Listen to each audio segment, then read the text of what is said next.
It's just amazing what you can find in the back streets of Oxford, especially if you turn around, look on the high street and see a branch of Antiques on High. Here we go.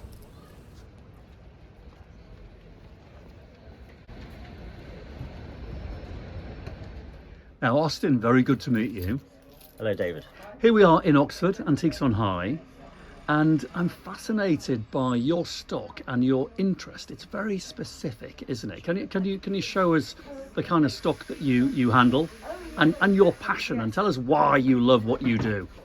Well, I am a musician, so I've always collected music myself and books on music, and I went from that to selling. And, Right.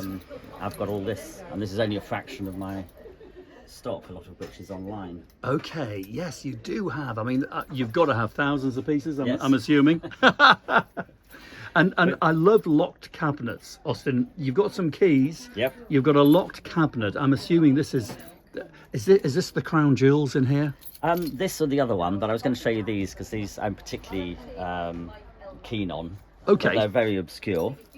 We love a except bit for of Benjamin obscurity. Britten, who most people will have heard of, probably the leading British composer of the 20th century. Okay. I'll get that out first. Let me just find the right key. And how long have you been based here in Oxford? About 10 years, I'd say. Yeah. Yeah. But I've done this for a lot longer. Right. Must be over 20 now. And are you still a musician? Are you still a practicing musician? Yeah, just keen amateur. Yes. Piano and violin. Right. Classical. So this Okay. is the, sorry. David. No, go for it. This No, you is talk me through. Britten.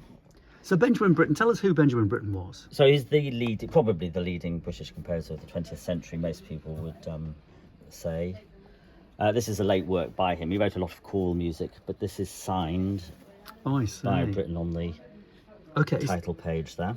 Now, how rare would that be to have a Benjamin Britten I've had a signed few piece? things signed by him actually, but things do tend to go at quite a high price for his signature. What difference does a signature make when it comes to Benjamin Britten? Oh, it's just nice to have a signed copy of something. But what about I its mean, this on value? its own. I'm selling this at 350. And what would it be worth without Yeah, the exactly. signature? £5. No way. Yeah, probably. Yeah, I've probably got a copy if you'd like to buy one. Right, okay, that's so interesting. So the signature of the great man himself is worth £345. The work, I the would paper, say is yes. worth a fiver. I mean, it's very subjective, isn't it? Pricing these things. Yeah. But I've had signed things by him in the past, and I've undersold them sometimes, and Right. they've gone really quickly. Yes. We'll see whether that one goes at 350. And How very interesting. Okay, so he's a composer that we may have heard of. Are you now going to show us composers we've never heard of? well, Pierre Boulez died last year, was it, or the year before? Okay. Great figure from the French avant-garde. This I particularly like. Look at the condition of this. It's so well used. It's lacking its back wrapper. Let's have a look at... Oh, wow, yeah. So what date would this be? This is from the 50s, Okay. or maybe 60s. I've got the date. 57.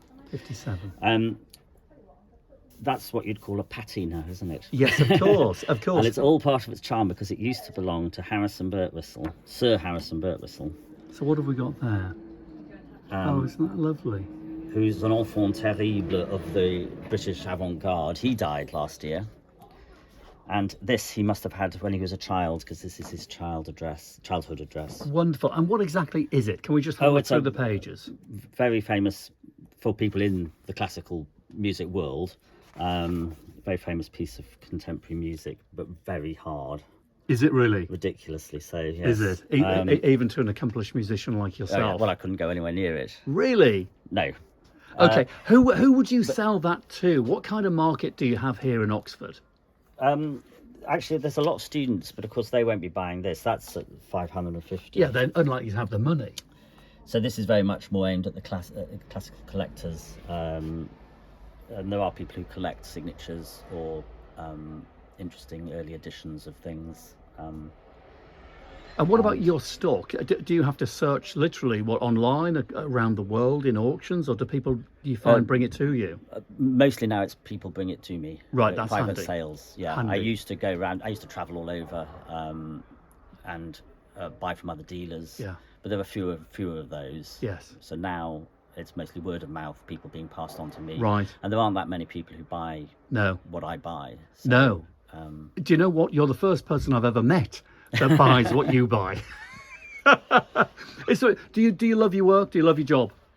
I love coming across things like this, yes. Yeah. And unusual things. I used to buy too much stuff, and now I'm being a lot more fussy about what I buy. Are you really? Yeah, right. But yeah, no, I still enjoy it, yeah, very much. Wonderful. So it's full-time work for you? Yeah. Yeah. Yeah. Great stuff. Well, I hope you sell the Benjamin Britten today. Thank you very much. The weather's good. There's lots of tourists out there. I think you might just do it. Great. Austin, great to see you. Thank you very much. Cheers. Thanks, David.